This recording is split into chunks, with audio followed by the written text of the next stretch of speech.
Hi నమస్తే అండి, good morning everyone. అందరు బాగున్నారని ఆశిస్తున్నానండి.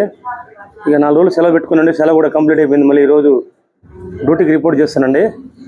కాకపోతే సెలవు ఎందుకు పెట్టుకున్నాంటే మా విలేజ్లో కొంత ఇల్లు మొత్తం అండి శుభ్రం చేసుకున్నాండి మొత్తం.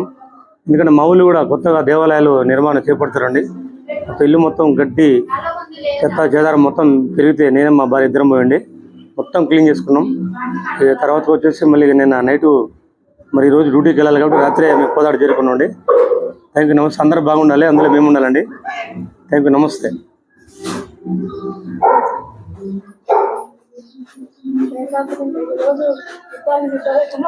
కానీ 4 రోజులు సెలవు పెట్టేసరికి ఉద్యోగానికి పోబుద్ది కొట్టలేదండి. ఎందుకంటే 4 రోజులు కూడా ఇంటి దగ్గర మంచి ప్రశాంతంగా ఉంది. కాకపోతే ఇది బాధ్యత కూడుకున్న పని కాబట్టి మనం పోవాల్సి వస్తుంది కాబట్టి పోతున్నాండి.